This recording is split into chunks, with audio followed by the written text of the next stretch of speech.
All right, all right, all right. Hello, everybody. Welcome to another episode of the Bag Girl Podcast.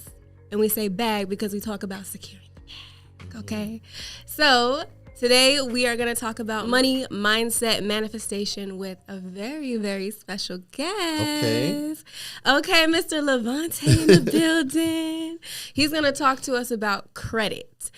And I want to know certain things about this topic because let me tell you, I am new. I'm very new to this, right?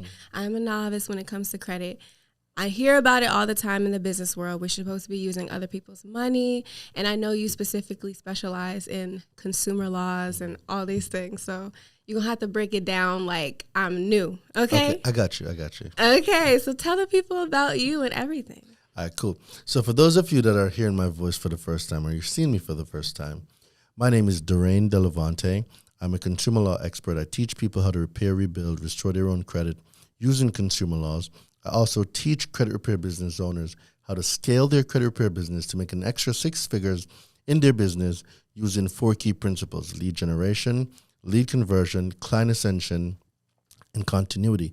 Those 4 can scale any business. I'm also the president and CEO of the Credit Summit, which is the biggest credit summit in the nation, Black-owned, where we teach families, credit repair business owners, and individuals how to repair, rebuild, restore their own credit, how to normalize financial literacy conversations in the home, how we pass on that information to the next generation so they don't make the mistakes that we did, but most importantly, how to change your credit scores of the zip codes that we are in. It is so important that we improve the credit scores in our zip codes because of the access and the type of lifestyle you want to live.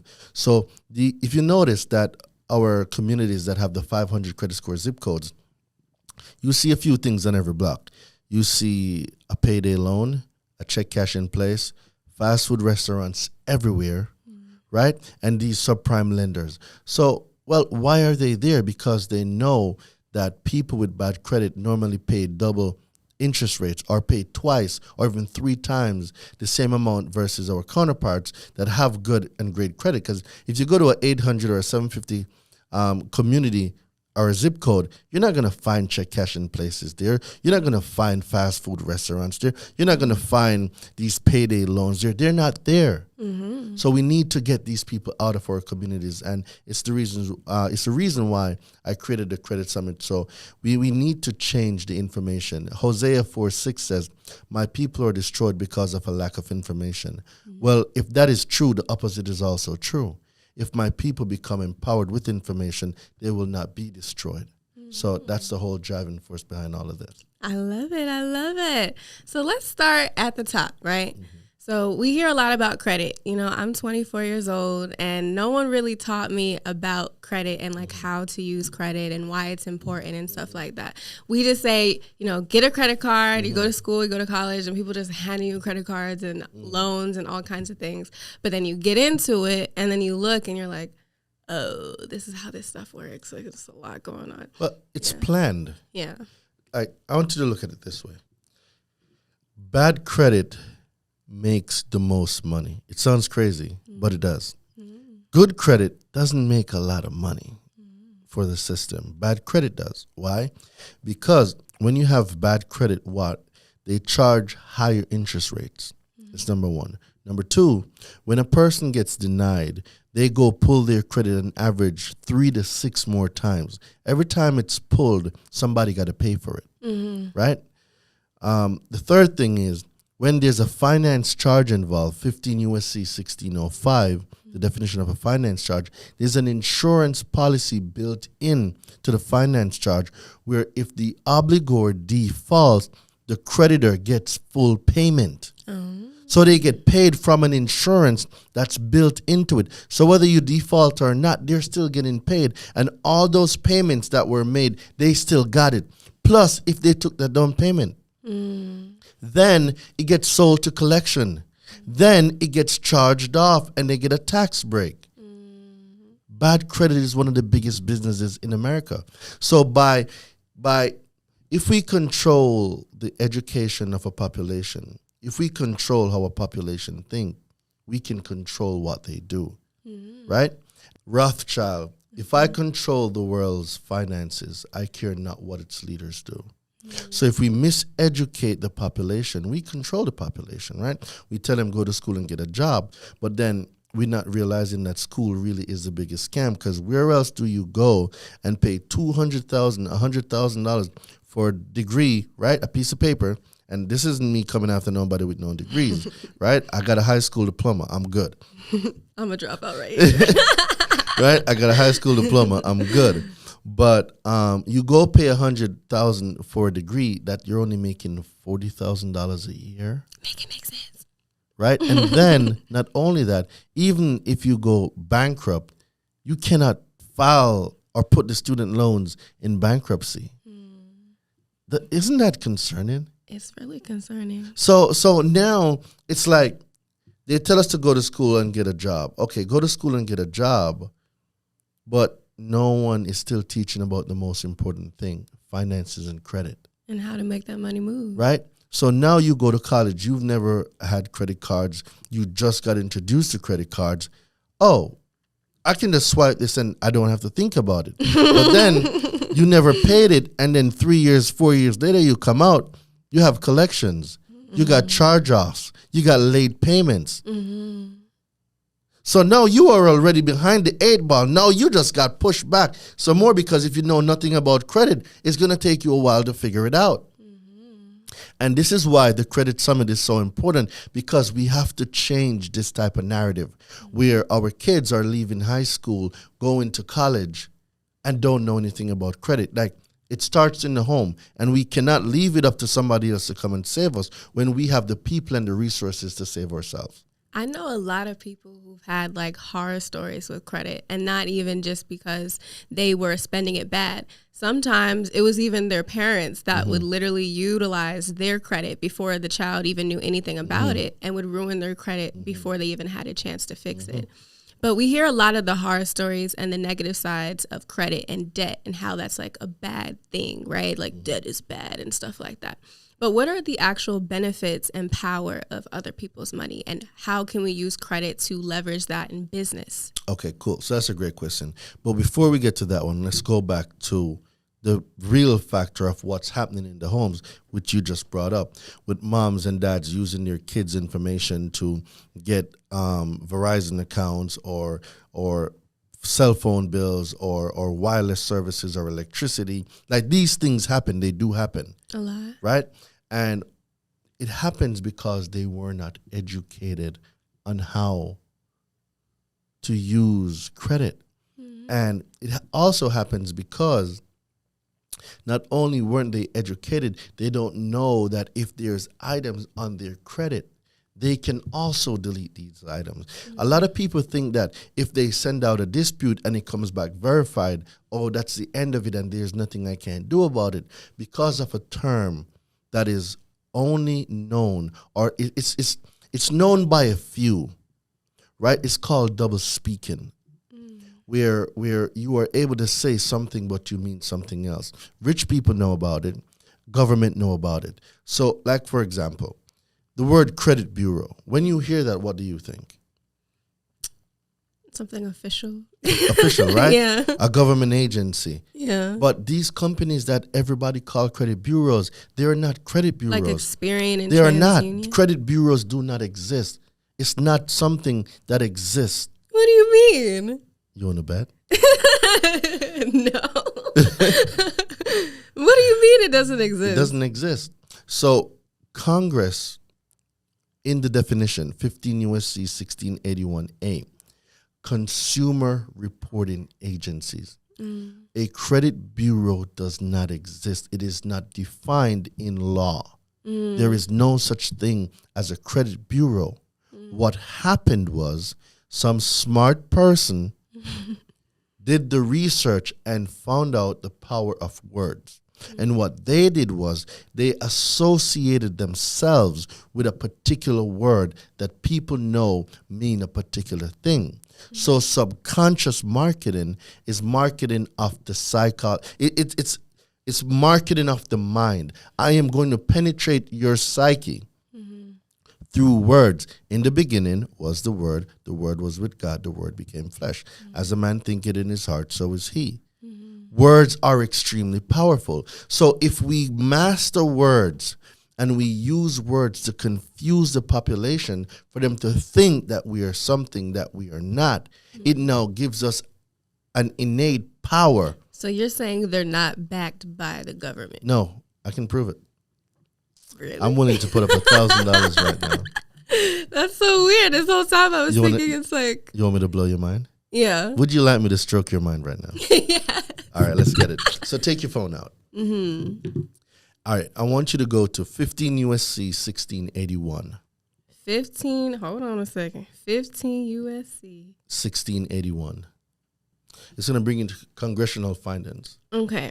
And declaration of purpose, right? All right, I want you to read that for me. At the top? All of it. It's not long. Okay. I'm going to blow your whole mind right now. Accuracy and fairness of credit reporting. The Congress makes the following findings. Number 1, the banking system is dependent upon fair and accurate credit reporting. All right. So let's break it down as we go. Okay. The banking system is dependent upon fair and accurate credit reporting. So do you think that Congress will allow these corporations to furnish inaccurate information on your credit and not give the consumer the right to fix it? No. The banking system is dependent upon fair and accurate credit reporting. Yeah. It's essential for accuracy and fairness for the banking system to survive. But somehow they figured out how to take that away from people by asserting themselves as an authority that they're not. Number 2. Okay. Inaccurate credit reports directly impair the efficiency of the banking system, and unfair credit reporting methods undermine the public confidence, which is essential to the continued functioning of the banking system. What do 90% of people have? Bank accounts, right? Yeah. And when they get paid, those funds get deposited in the bank accounts. And because of fractional reserve lending, banks are able to take the money that you deposit and lend it out 10 times. So if there's a run on the bank and everybody pulls their funds from the bank, it's all going the down. Banking system collapsed. Yeah, it's all going down. Correct. Isn't that what happened before with like the depressions and stuff? To some extent, people went back to demand their money. Their money wasn't there. Well, where did it go? Where'd it go? The banks lend it out. That's what happened. It was not there. It's number 3. Okay. An elaborate mechanism has been developed for investigating and evaluating the credit worthiness, credit standing, credit capacity, character, and general reputation of consumers. I want you to read that again. An elaborate mechanism has been developed for investigating and evaluating the credit worthiness, credit standing, credit capacity, character, and general reputation of consumers. Now, if the government created these agencies, would the government or Congress call them an elaborate mechanism? No, they wouldn't.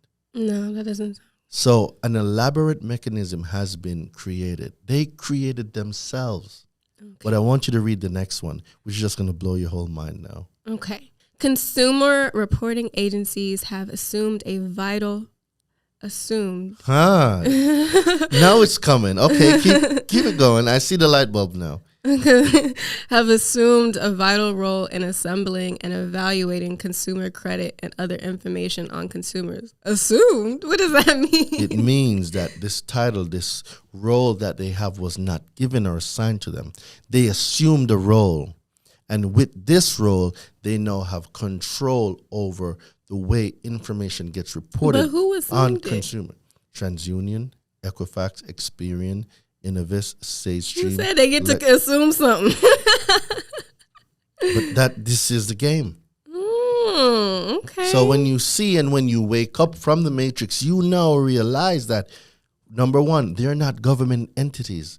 They have no association with the government.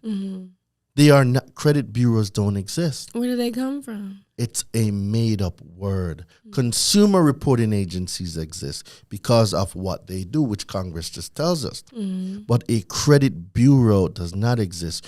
What they did was, when we hear the word bureau, we automatically think government agency.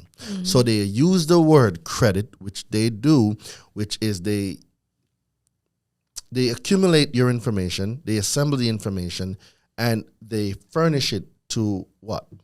To get approval for credit or insurance or employment or other things. So they use the most popular words. The most popular one would be credit. So we're going to take credit, and then we're going to take bureau, and we're going to put them together. And then now we're going to institute actors. We're going to institute people. Insert these words into the minds of institutions and have this misinformation now spread.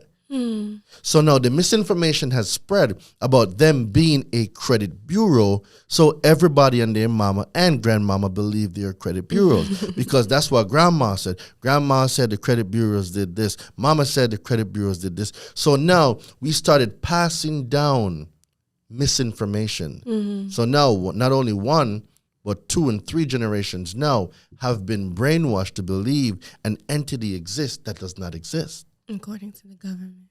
No, according to themselves, because they are not government agencies. But they have used a government word to associate themselves. So psychologically now, we associate them with being a government agency. So then what power do they really have? None. Really? They are data collectors. They collect information about consumers and they resell it. Oh, consumer reporting. There you go. Now it makes sense, right? Yeah. No credit bureaus. They don't exist. Wow. That's just like, it makes me think about things differently. It does. So then where does the concept of credit come from, and who are these people that decided to just assume the role? So the consumer reporting agencies assume the role, right? But then you got to keep in mind that they're also in bed with the banks, right? Because now the banks need a way to gauge people's level of approvability. So what's the risk associated with you? They needed a way to view this data. So the consumer reporting agency's job is to go gather the information, right? More than just money that's in your Correct. account. So they go gather the information. They'll go gather about your payment histories. They go gather about where you live. They're fishing from information from everywhere, right? So then another company called FICO, Fair Isaacs Corporation, saw that there was a gap. The information was there. The banks needed it.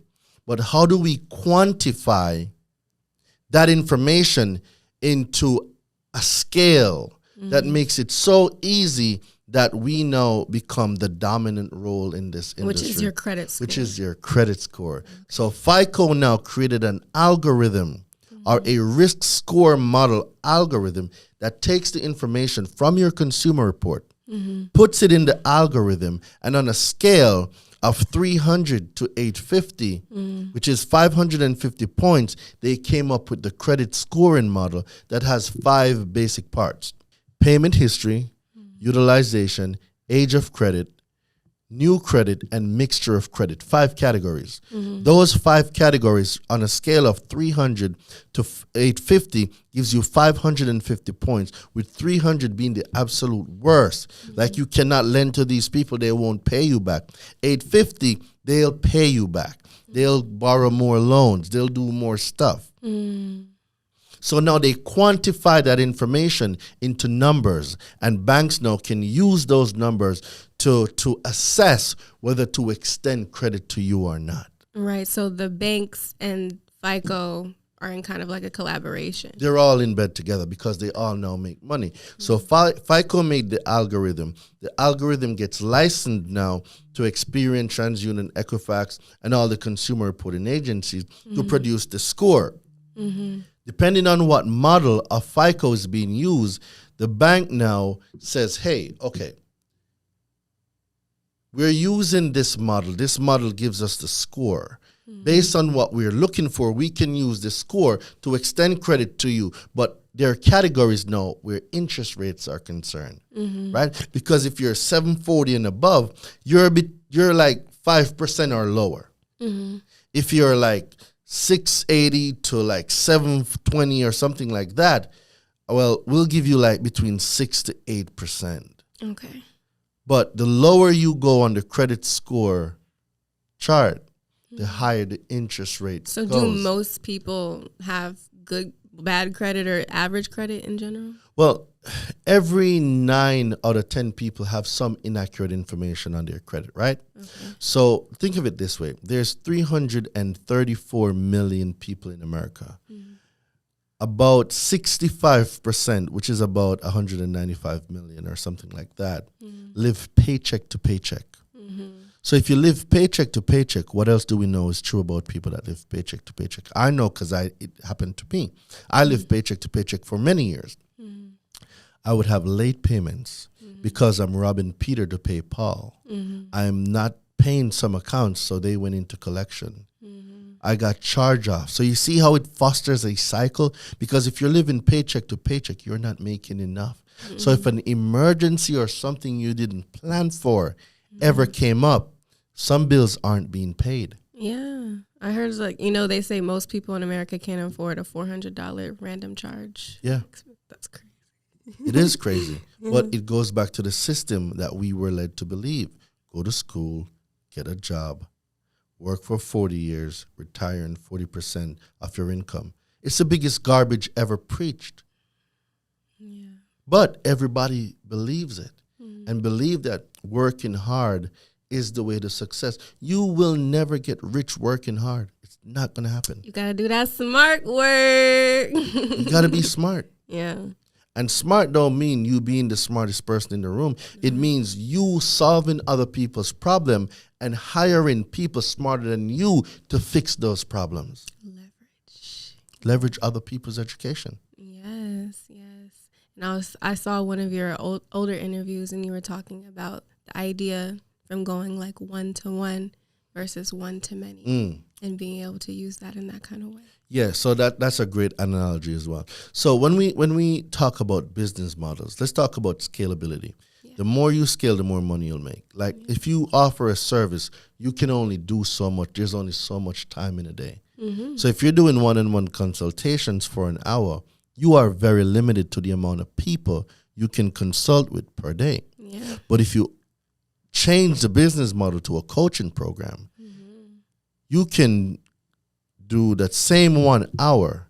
You could talk to 10 people on a Zoom. You could talk to 100. You could talk to 1,000. You could talk to 1 million. So the impact now is more. Yeah. The value now is more. Your rates just went up because now instead of one person paying you $200 an hour, I had 1,000 people paying me $200 an hour. What was the math between the two? So while you only made 200, remember I got a high school diploma, guys. So let me go do the calculation. Listen, I have 200 times 1,000, right? Yeah. 200,000. Some of them will say, Durin is 200,000. I know, but I got to do it for the person in the back of the room, right? So 200,000 for that same hour that somebody got paid $200 for. Yeah. That's how you become rich. It is not about working hard. Oh, I'm going to work hard. I'm going to do 10 consultations for the day. Good luck. I'm going to do one Zoom for $200 with 1,000 people on. Use volume. The volume game, we talk about that a lot here on my channel. Like how to get more money for your time, because we believe in slowing down, chilling more, not having to always be in the constant state of hustle and grind in order to get the results you want. So when it comes to time, a lot of people believe time is money, right? A lot of people, I hear it all the time. And it's one of the biggest lies ever told. And what is more valuable to you? Time. All right. So here's my wallet. All right. All right. So let's say I go in my bag, right? Spend some money, but I still got to feel that. Okay, you just pop it out with the cash. And I give you all of this, right? But there's a condition. The condition is that you will die after you use it, right? So I'm giving you everything I got. Well, I'll tell you what, let's give you access to one of my bank accounts. I'll give you the passcode to one of my bank account along with the username and everything, right? That probably has about 200,000 in there. And that is yours. But tomorrow morning, you have to take your life. It ain't worth it. So the money is there. You ain't even gonna spend it. The money is there, but tomorrow you don't exist anymore. Do you really think time is equal to money? It's not. So we've learned and we've been programmed to look one way, where we go trade our most prized possession, our time, for somebody's little bit of money. When if we use our time wisely, develop ourselves, develop our business, we can use money to buy time back by hiring people to do the things we don't want to do. So we redeem our time to go spend it with the ones we love, to go do the things we love, to go travel the world, to go gain new experiences, to start more businesses. What do you love? I love starting businesses. I love making a lot of money. Like, I love making a lot of money. So, I'm very good at business. Yeah? Yeah. Talk about other people's money. What is the power of other people's money in a healthy way? Okay. So the power of other people's money is the fact that if you were broke like me, I was broke like a joke and ready to choke, all right? I was broke. It's like broke with all letters bold, right? And learning about credit really set me financially free. I own like 7 businesses now, right? And when we talk about leverage, well, credit is the ultimate hack. Because if you were poor like me, right? I was pitifully poor, right? And I learned a skill called credit. Then I specialized in consumer law.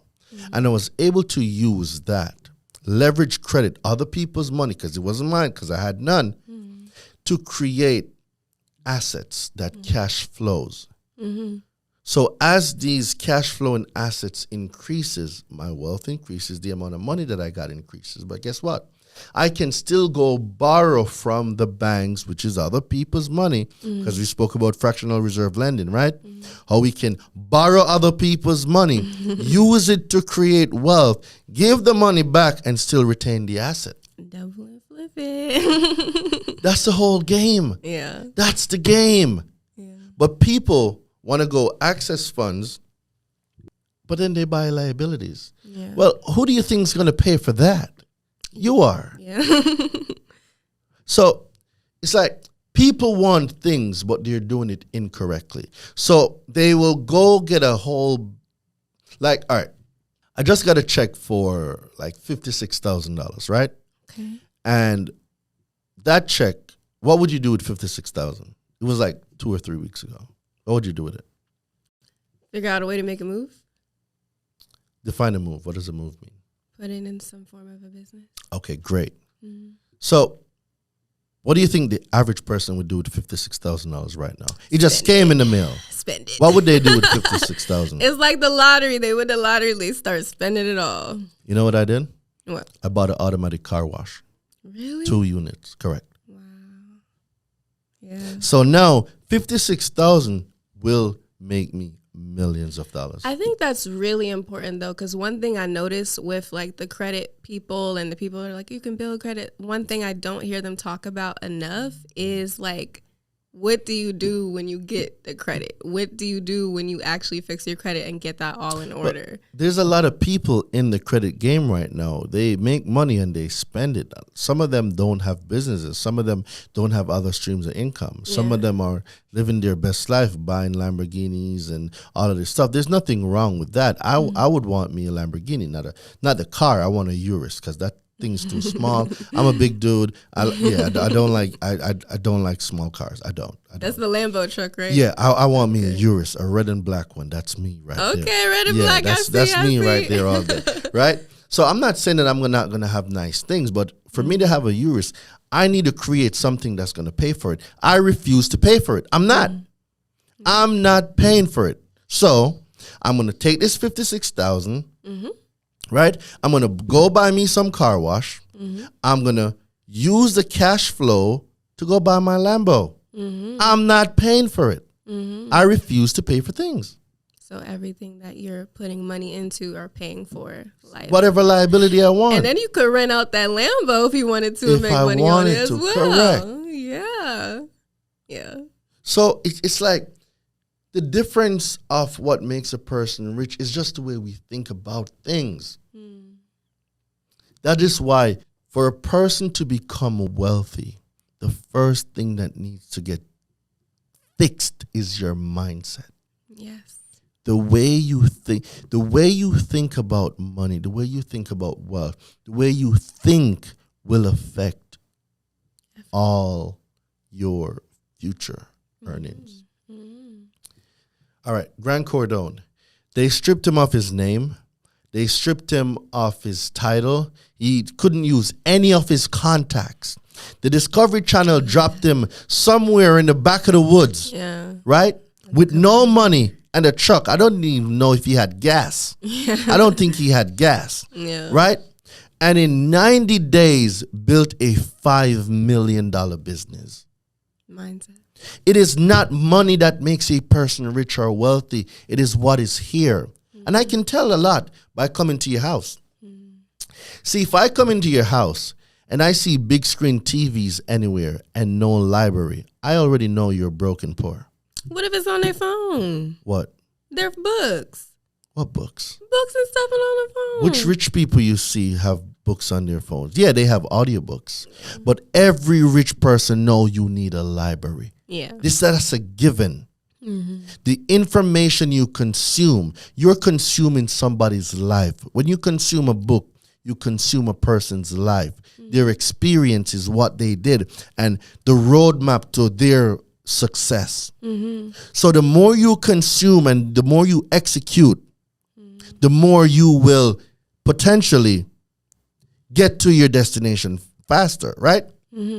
So if rich people barely have TVs but an extensive library, poor people got a lot of liabilities. They got Xbox, they got TVs, they got all of these distractions. But then when you ask them about a book, they can't even tell you one book they've ever read.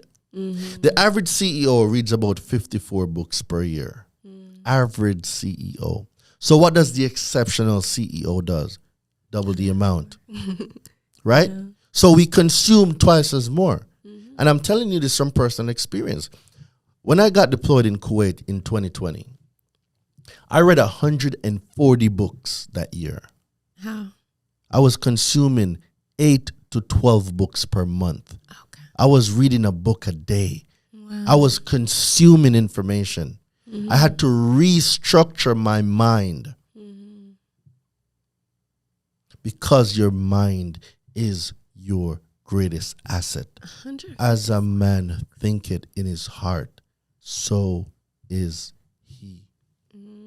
Okay, I'm feeling it. So what do we do if we want to change the output of something? An output is a result, right? So everybody is self-made. Only the rich will admit it. Every decision that you've ever made in your entire life up to this point puts you where you are right now. So if you're broke, you've only made broke choices. If you are poor, you didn't make self-development and rich decisions and choices. Because the environments that we are in often shape the mindset. Not every time, often shapes the mindset of what it produces. Because if you know people from a certain region, they all speak the same way. Yeah. Most of them, not all, will carry themselves the same way. They will eat the same stuff. They will do everything the same way. So it is true that if your environment is a poor environment that does not foster wealth and growth, change your environment. The poor get poorer and the rich get richer. Yes. Yeah. Because that's what you surround yourself with. You are an Unless average. you break yourself out of it. You are an average of the 5 people you associate with. Yeah. So if that is true, why would I want to hang around with losers? To become the next one? Or do I want to learn and develop myself so I can start hanging around rich people so I become the next one? You got to do what you got to do. It's a matter of perspective. But, money isn't everything.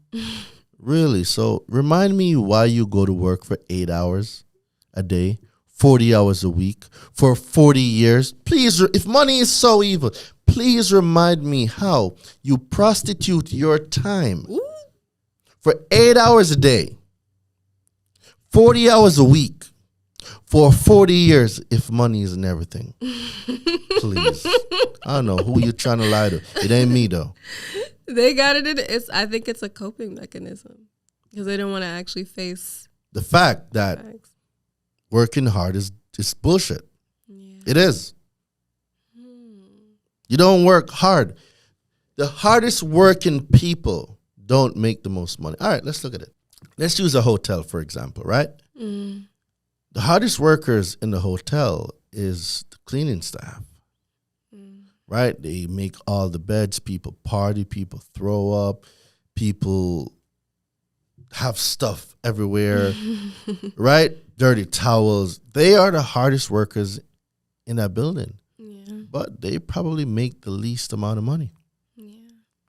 Above them would be the managers, which manages them. And above the managers would be the general manager, which something like that, or the region director or something like that.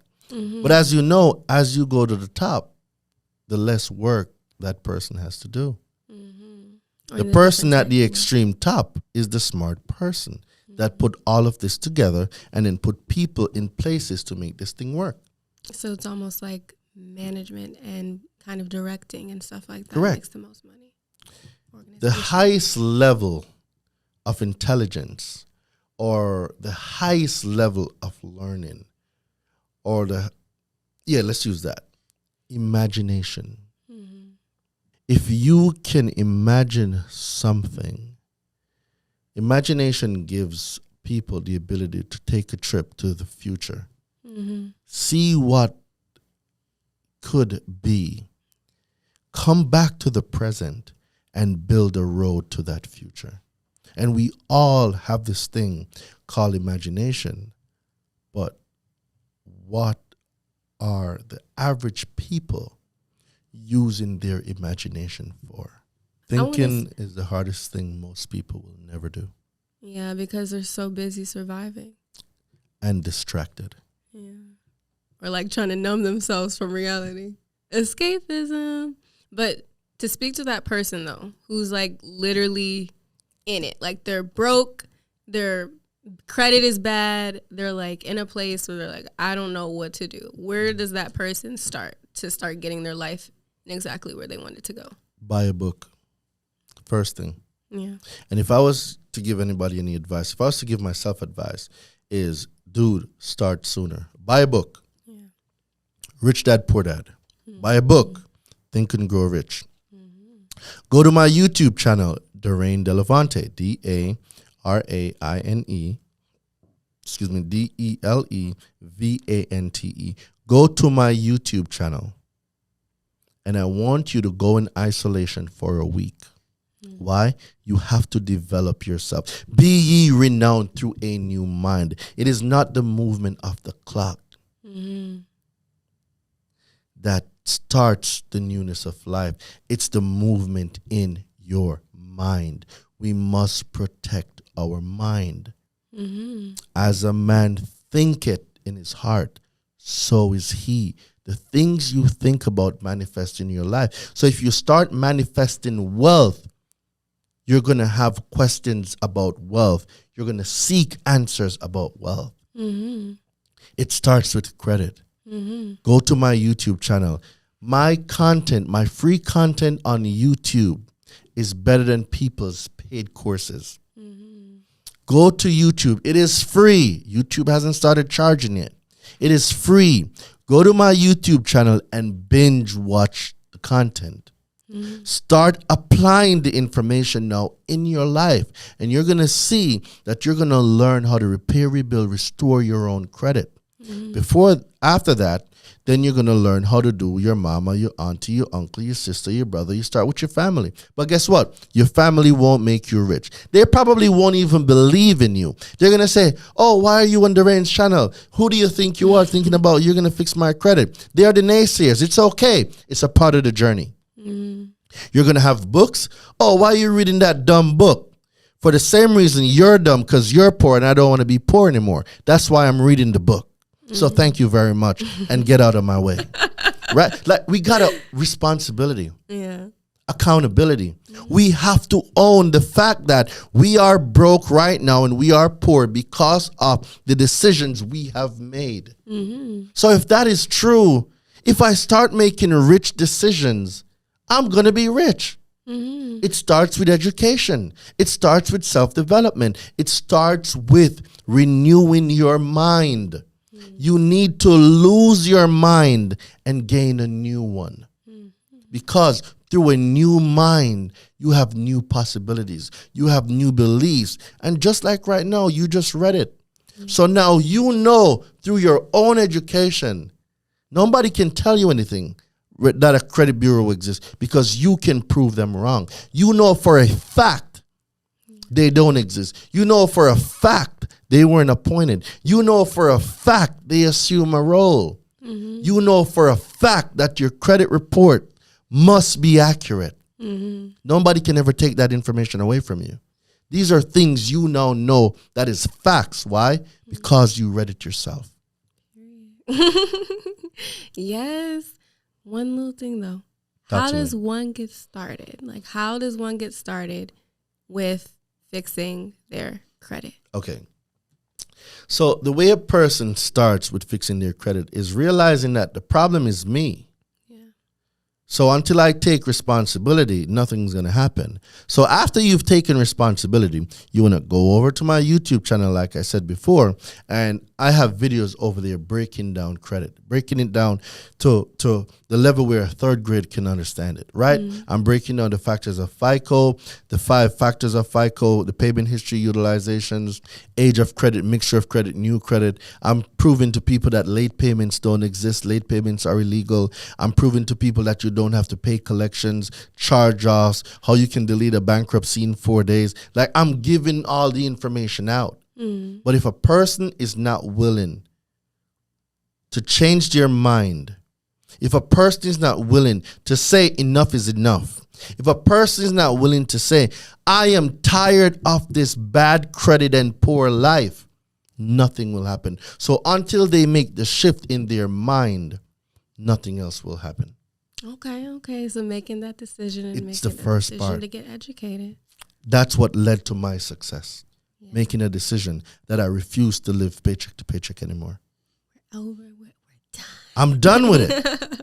Like, do you know what it is to be on the top floor of a 5-star hotel overlooking the entire city, where every minute the staff is checking on you, saying, hey, do you need anything? Can I get you a hot towel? Could I get you a robe? Could I do this? Could I do... Like, those type of experience is amazing. Some people will never get to experience that. Y'all know what it's like being inside of a Lamborghini or a Mercedes-Benz AMG or a Rolls Royce, or like, guys, the life is out there. The abundance is out there. And guess what? Safe and secure and at peace. Bruh. No worries. Bruh. Yeah. I don't have to worry about buying something. I'm not looking at the tag. I'm not going to say I'm going to overindulge because I'm not. gotta be responsible. You got to be responsible. But the mere fact that I don't have to go look for discount stores, I want something, I go and get it. Okay. And I don't have to worry about a price tag that's attached to it. It's a different type of feeling. All right. Two of my friends, one, got in an accident. She got hurt really bad, really bad, right?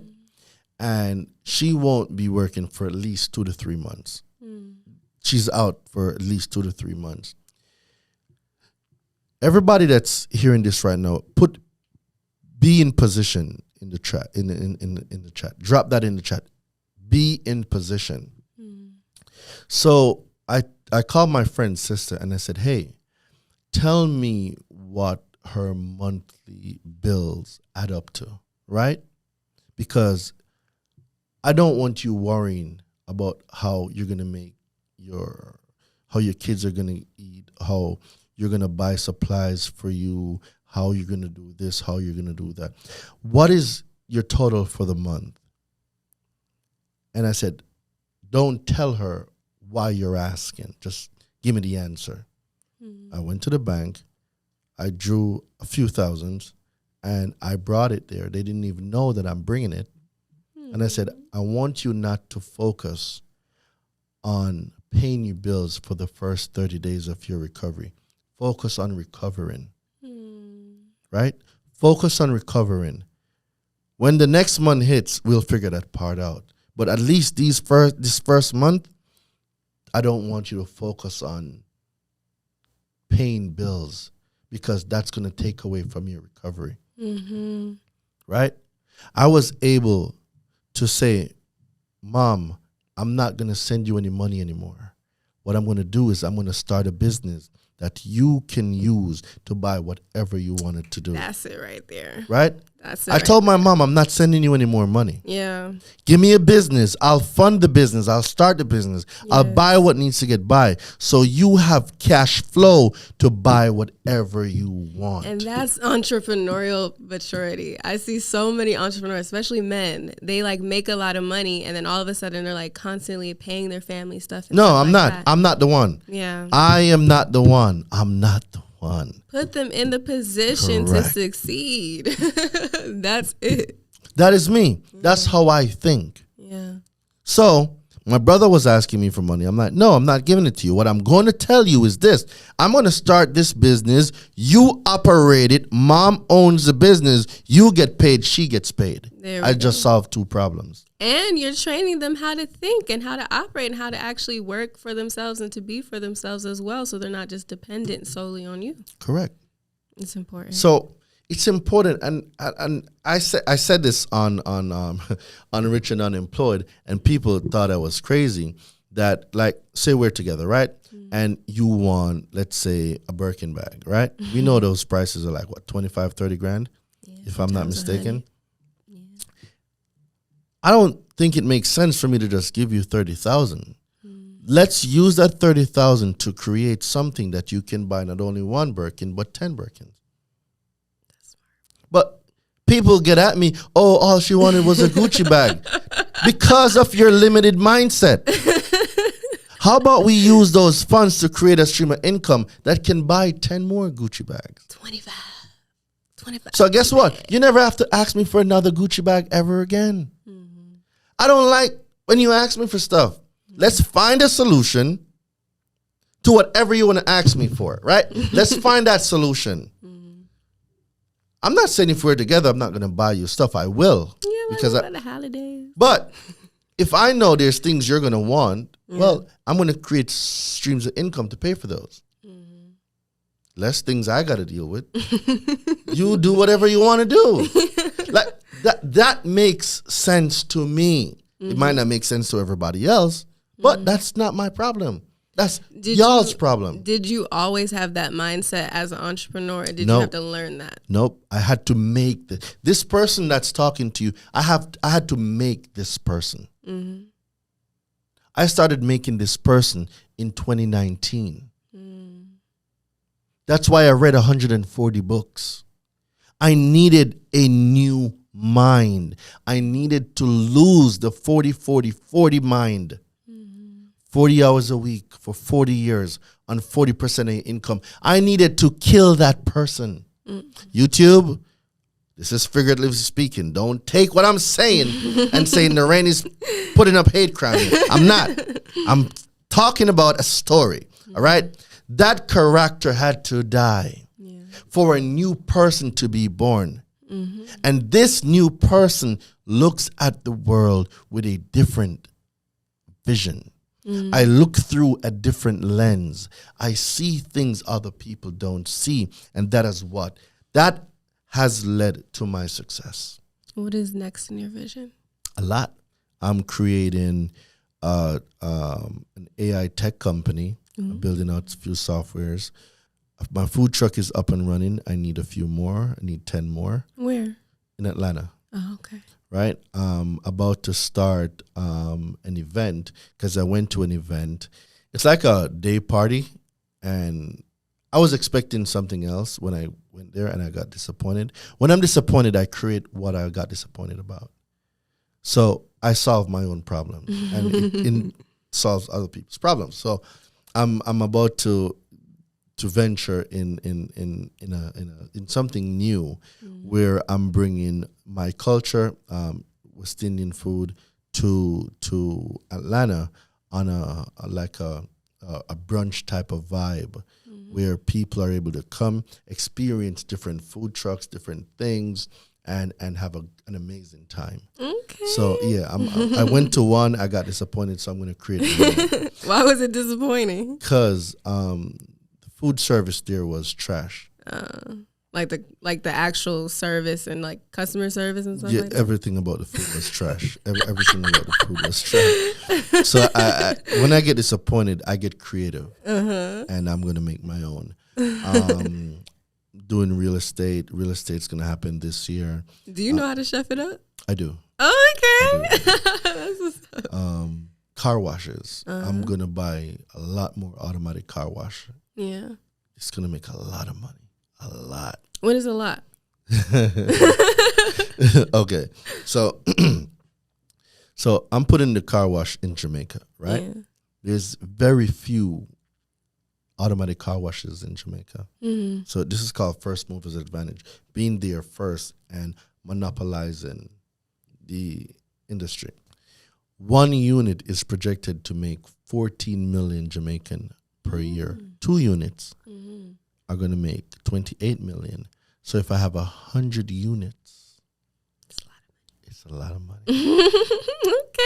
So as the profits increases, the profits gets reinvested back into more units. Okay. So at the end of next year, I want 10 units. So 10 units. No, I got to do the numbers. Bring out that calculator. So if I'm having 10 units times 10 units times 14 million. It's a lot of zeros. It's a lot of zeros. What is that? Like, how much is that? That's 140 million. Oh, wow. No, I mean, like, is that USD or not? No, so all you got to do now is divide this by 150. Okay. And you will get the US equivalent, which is 933,000. Okay, that's what's up, though. And then I bet that kind of makes a lot of opportunities for even people over there. Creating more jobs, creating more. And, like, one of my things is I want to build schools back home. It's one of my projects. The primary school that I went to, I want to tear it all down and rebuild it. I want to build it where students have access to information technology, an extensive library, a good library, giving them vocational options to develop skills, coding, technology, different things that right now are relevant. So I want to do that. And if I had that when I was growing up, I'm telling y'all, it would be a lot different. It would have been a lot different. So that's what I want to do. Yeah, that's what I want to do. What about in your personal life as well? Personal.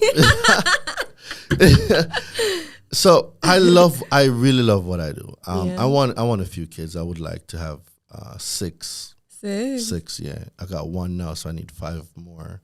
Okay. Okay. Because I'm not, what am I going to be doing with all this money? I'm not giving it to the government, right? So we're creating generational wealth for the next 4 generations. So just like what the Rockefellers did, that's the business model I want to use. I want to be able to create significant wealth and then pass on that wealth tax-free to the next generation with instructions on how to use the wealth so that they can build more and poverty stops with me and it doesn't get transferred anywhere else. Okay. So kids, family, love. Yeah. Philanthropy. Yeah. Yeah. I want to build stuff. I like creating. I'm very creative because we were all made in the image and likeness of a creator. So that means by default, I am also creative. Yeah. We're all creative, but only a few people will tap into their creativity because they got blindsided by a job which just keeps them over broke and they're not excelling at their full potential. So you're becoming you are a business and money artist. Picasso. Yeah, the money Picasso, period. Yeah, so it's all about vision. Yeah. A lot of people can see, but a lot of people don't have vision. And also make it happen. Yeah. Bringing it to life. Yeah. So that's what I'm working on now. And as I grow and I learn more, I'm quite sure there will be a lot more. My team is having a hard time keeping up with me. Yeah. And I have a team of 17. Oh, wow. And they're having a very hard time keeping up with me. Yeah. I am so creative. Yeah. And it comes so naturally. Like I can build businesses on the spot. It's amazing. I am blessed and I thank God every day for giving me a mind of wisdom and understanding. Just like Solomon. Everything else will fall into place. You don't have to give me money. I don't want it, God. Just give me wisdom and understanding, and I'll take care of the rest. Do you believe in destiny? I believe you create your own. I believe in both. So the destiny of a person is just like a coin. It could go on either side. But just like a person believes that, how many sides do you believe a coin has? 2. You sure? Well, yes. How much are you willing to put on it? What do you mean? There's one side and the other side. If you are sure in your conviction. And maybe like the small how much side. are you willing to put right now that a coin has 2 sides? I'm willing to put up $4,000. How many sides the coin has? 3. How? Are you going to take me up or not? I can't give you that information yet. Are you willing to bet you like on bet. your 2 sides? It's not that. I'm very confident in what I say. Go ahead. And I like to prove what I say. I'll bet a penny. So now the question becomes, are you going to match my 4,000? No. So you don't believe a coin has 2 sides then? 3? Yes, it has 3. The heads, the tails, and the edge. Well, yeah. Well, is it okay, it's one edge. 3 sides. Yeah. So I live life on the edge. I see opposing beliefs and I look at them and then I make my own choice. Okay. It's never heads or tails. There's a third option. So you don't believe that certain people, though, they have a certain energy, a certain bloodline, like a certain, just like they came here to change things. Like, and that was just like kind of just what it was. Well, you can look at it that way. There's absolutely nothing wrong with it that way. Yeah. But there's also people like me that weren't born into riches, that weren't born into royalty, that weren't born into some of these high-class families. But because of what is innately in you, you decide that I will no longer be a victim of my environment. I'm going to go create my own environment. There are people like me. So people like me won't fit that because I wasn't born into it. Yeah. So whether it's destiny or not. Something. Yes, but that something can also be developed. Yeah. Right? Some people are born with it. You are 1,000,000% correct. But that can also be developed. Because when I was a child, even though I knew I was different in the way I thought about things, I wasn't business orientated. Yeah, that's a skill set. Right? So now I developed something which supercharged something else that was already inside. So it can be developed. Yeah. The question is, it goes back to the mindset. a lot of people are not willing to go through some stuff to get to their stuff. Yeah, delayed Because when the pain hits them, they want to duck, they want to run. The pain of failing, the pain of not getting what you want, the pain of trial and error, the pain. Well, the pain is going to come anyway. Mm-hmm.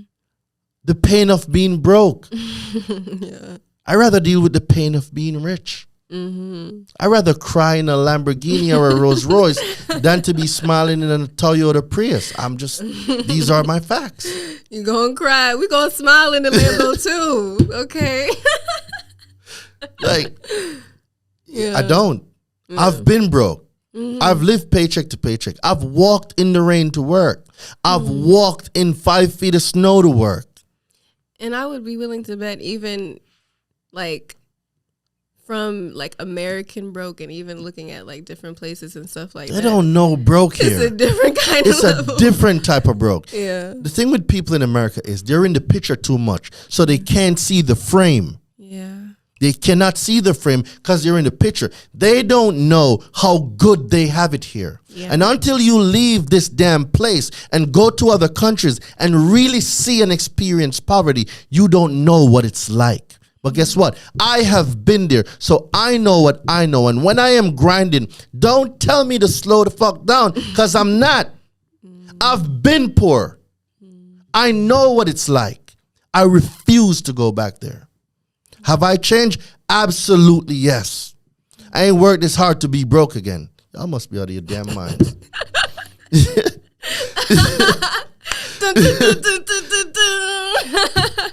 He said what he said. Period. Period. I refuse to go back being broke. I'm not doing it. Do you feel like comfortable? Like, do you feel... No. Comfort is the killer of dreams. When you get comfortable, you get complacent. Your hunger is not the same. Mm-hmm. So comfort. Do you purposely make yourself uncomfortable? Yes. Mm-hmm. It keeps me sharp. It keeps me going. Mm-hmm. I have my things with that. Well, it depends on what our goals are at the end of. Yeah. What if you just like to do stuff because it's fun? Nothing's wrong with that. And you enjoy it. And nothing is wrong with that either. And you're passionate about it. Sometimes passion don't pay the bills, and sometimes love don't pay the bills. Sometimes we got to do shit that we don't like to get what we need. It's a law of reciprocity. What are you willing to give to get what you want? Mm-hmm. You got to give something. Mm-hmm. But people want something for nothing. It doesn't work like that. I think that's the difference between, like, even if you are in love with something, it has to come with a certain level of discipline. Yes. Discipline is the formula for success. Because even on days when I don't like it, I do it like I love it anyway. Yeah. Shout out to Mike Tyson. That was a whole bar. Period. I'm telling you. Yeah. Okay. Flew here, got here at 2 a.m, had to be up by 8 for a 10-hour class, masterminded, back at it again, about to leave here to catch a flight, doing this podcast, get back home, straight to the barbershop, because I'm looking a little crusty right now, right? Straight to the barbershop. From the barbershop, I got a podcast at 7:30, and then I have another one at 9:30. Yeah. You gotta do what you gotta do. But then, when you have all the things now that you've acquired, people be like, oh, you can say that because you're rich. No, I work for this shit. And it wasn't working hard. It was working smart. Mm-hmm. And being disciplined and focused and showing up. Even showing when you don't up. Want to. Doing it like you love it, even if you don't. Mm-hmm. And shout out to Mr. Golden. Tampa. Yeah, Myron is the GOAT. Myron's my dude. Yeah. Myron has changed my whole life. Yeah. And I know a lot of people say it, but it's true. And that's the power of mentorship. Yeah. It's the shortcut to success. Yeah. And I don't know why people refuse to acknowledge that you need mentors in your life. No. You're going to hear, oh, it's a scam. No, you're a scam. That's why you're broke. Somebody already scammed you. I'm too late. You've already been scammed. That's why you are broke. That's a bar. School did it to you. Yeah. You paid all this money for a degree only to make $40,000 a year? Dude, I do that in a day. And I got a high school diploma. Wow. That's a bar. So we're getting our information from two different places. It's different to go straight to the source versus like putting all your time into something where you don't even get the actual information that you need, where you literally could learn directly from somebody who's doing the exact thing that you want to do. Nope. For a fraction of the money most school, of the time. Get a job, get a dog, get a house, put rainbow colors all over your fucking place. Let's teach our kids garbage. Let's tell them that bad credit is okay. Let's send them to the subprime lenders. It's a cycle. Yeah. When do we break that cycle? And you learn from doing. You learn from doing. Yeah. You learn from mentors. Yeah. School will not teach you how to be rich. That is a fact. Yeah. School will teach you how to be a worker. School will not teach you how to be rich. Unless you want to be like a lawyer or a doctor. There's a lot of lawyers that are not rich. Yeah. There's a lot of doctors that are not rich. I got a high school diploma. I make more than lawyers and doctors. Yeah. Nothing's wrong with being a lawyer. Nothing's wrong with being a doctor. But there's two types. Mm-hmm. There are doctors and there are business owners that are doctors. Yeah. It's two totally different people. Even they need to make their money move. And the business owner that is a doctor will make 10 times more than a regular doctor. That is a fact.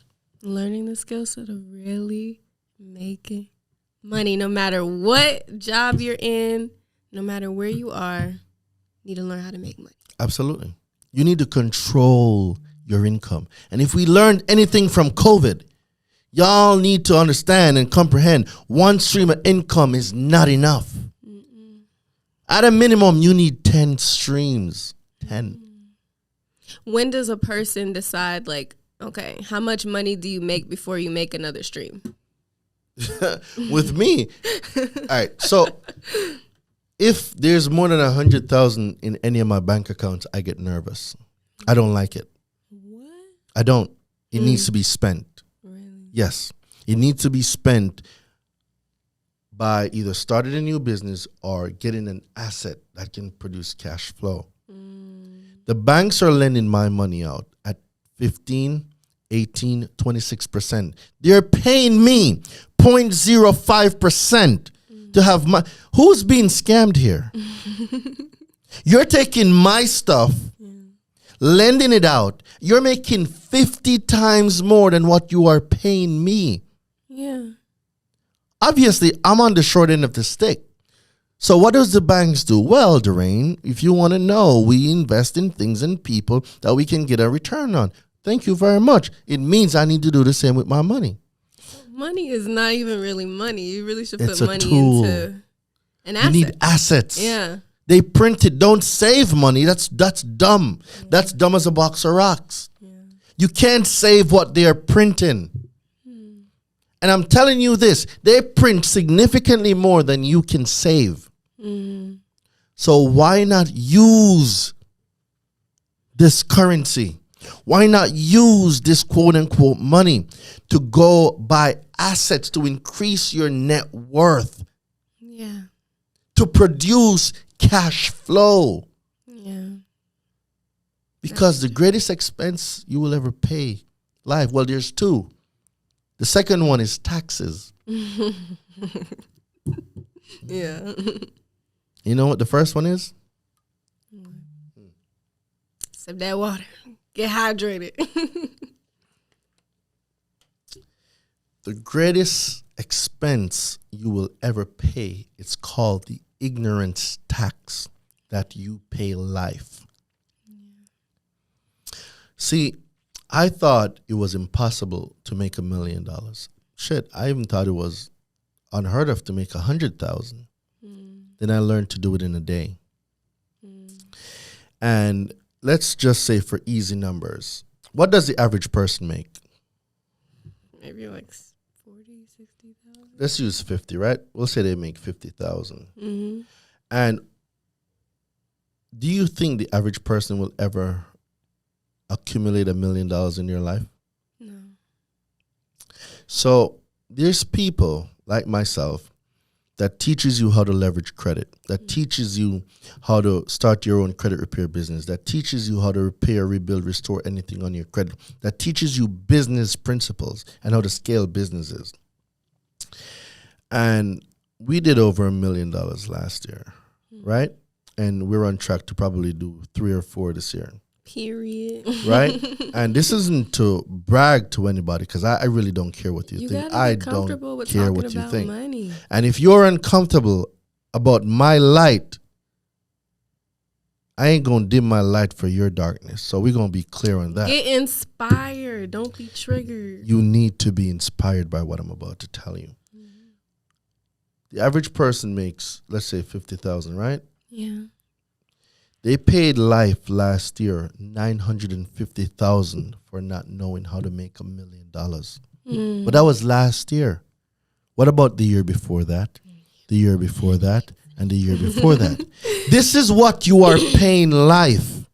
Not learning how to make money, create generational wealth, fix your credit, and set your family up for success.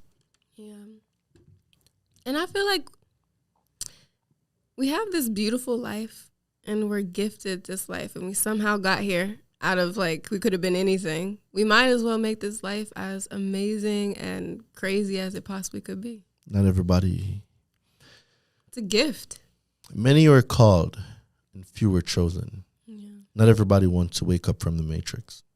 I don't know why. You can have fun if you really do it.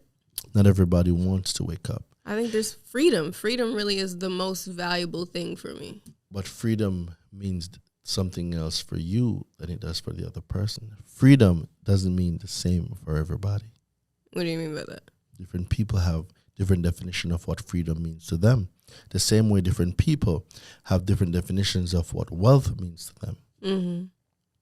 So freedom for you might be for you to be financially free, where you never have to worry about anything else and you can travel the world. But for some people, just having a job and working 40 hours a week, they feel that that is freedom.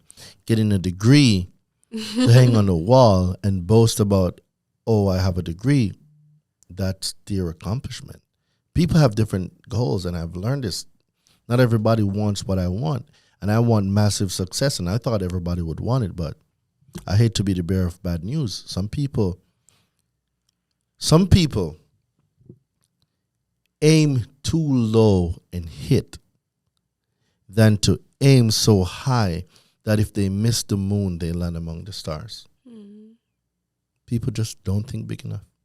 And usually it's because they think they can't do it. People believe whatever excuse they want to believe to keep themselves as a victim to stay in the environment that they're in. Yeah. They'll make up an excuse, but I'm going to tell you this. You will not have excuses and results in the same sentence. Mm-hmm. They don't exist together. No. Yeah. And one of the things, all right, so I wrote an ebook, right? Mm-hmm. And the ebook teaches people how I built out an 800 credit score 3 times in 1 year. And the ebook on my website is for $147. Mm-hmm. But for $47 here right now, if you are watching this, you can get it for $47, right? Mm-hmm. But the thing about it is, for every 10 people that watch this, probably 1 person will get the ebook. Mm-hmm. And then the same 9 that didn't get it, they're going to complain and mourn about how life is unfair to them, and they made no effort to put themselves in position. Mm-hmm. So all they have to do is text the word FICO, F-I-C-O. Text the word FICO to 917-993-5238. That's it. And I'll send you the link for them to use it. Yeah. And I'm willing to bet that there are people on here watching that have bad credit, but refuse to spend $47 on their own education. They rather go to the club and buy a drink with it, which does nothing for them. But it's all about programming. Yeah. They've been programmed through the tell lie vision about rich people are greedy. Bad, evil. That is bad. Yeah. That is not bad. There's people that became billionaires and multi-billionaires using debt. The information you have about using debt, that is what's bad. There we go. The education that you have. It's easy for me to blame you and say what you say don't work than to be accountable and say, damn, I've been messing up. It's time for me to get my shit together. And what actions do I actually have to take? But it's so easier to blame you. Yeah. Why would I blame myself and hold myself accountable if I can blame you? We're all self-made. Yeah. You got to look in the mirror at the end of the day. Michael said it best. Yeah. A lot of people, they're not willing to face their own fears. Yeah. You got to do what you have to do, y'all. If you are scared money don't make money. It doesn't. You got to be willing to take a risk and to just start, try something new, and just go for it. And even when you do get the information, actually utilize it every single day, even when you don't feel like it, even when you start to run out of that steam. So thank you so much. No problem. So I hope they got something from this episode. Yeah. I hope y'all got a lot. Yeah. Because until you realize that you're the problem, you won't be able to get a solution.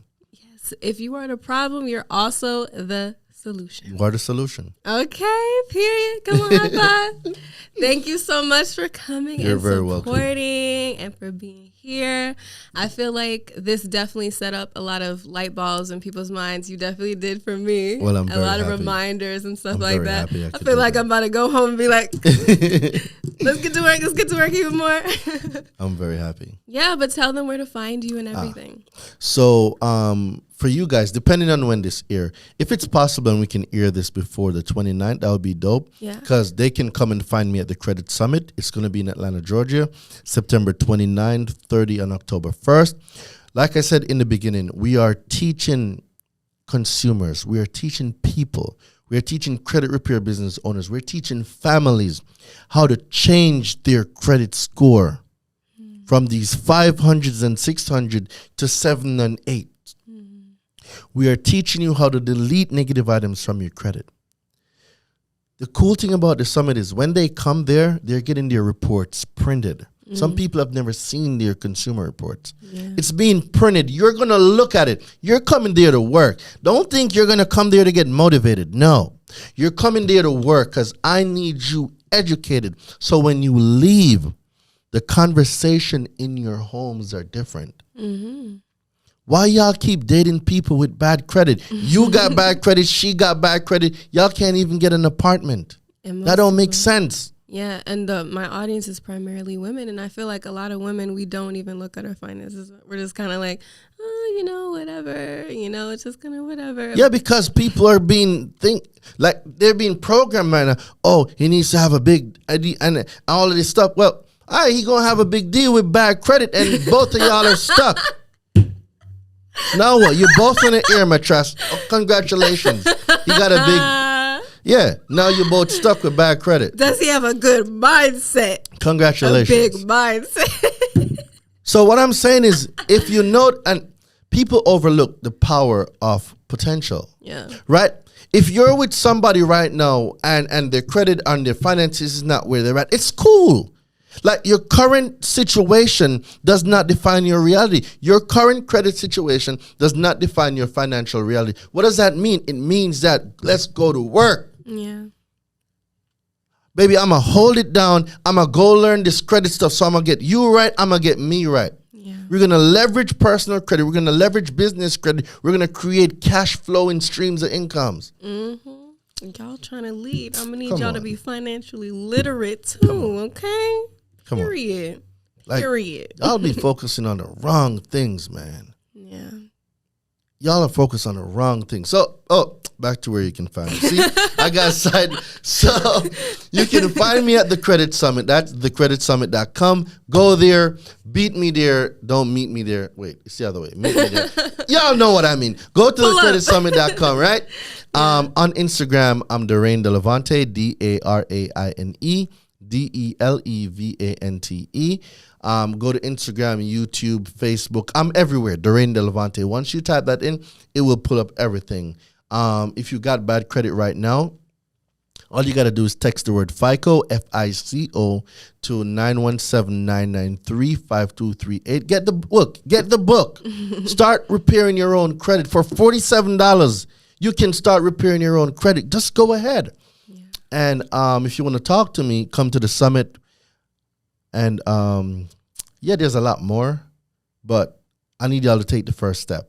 Mm-hmm. I'm not going to just give you all of this stuff and then you get like analysis paralysis and, oh my God, I don't know what to do. Start with the ebook, $47. Go over to the YouTube channel. I got content for days.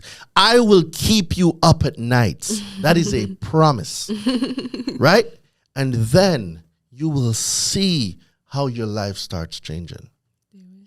There we go. Yeah, so. I love it. I love it. But also, this episode was brought to you guys by Rich Goddess Club, my online community where you can find courses, classes on financial literacy, spirituality, seduction, romance, and all the things that women can use to just get to that next level in their life, okay? Hold on. Wait, so we're talking about the Rich Goddess community got finances. Yeah. Seduction. Yes. Tell me some more. Spirituality. Spirituality. Every aspect of a woman's life to really focus on to go to the next level. You're intriguing me right now. Yes, y'all. Shout out to the club. Okay. Yo, shout out to y'all. A man's greatest asset is his partner. Yes. Y'all women, shout out to y'all. Yes. Because y'all keep us balanced. Yes. And y'all keep us focused. And y'all have the ability to speak life into us. Yeah. So shout out to the Rich Goddess Club. I mean, are guys invited? Sometimes, yeah. Sometimes? Yeah. I'd like to be invited. Come to the Goddess Club. I'd like to be invited sometime. Let me know. Listen, it's a lot. If you get around us, you're going to start, your heart going to open. Really? Yeah. I would love to be there. Let me know. He put on the voice for y'all. He said, I would like to know. Let me know. Yeah. We're going to figure it out. Thank you so much You're again. absolutely welcome. Hope you enjoyed yourself while you were in Tampa. It was amazing. And yeah, I'll talk to you soon. Let's get it. Yes. Thank you. Bye.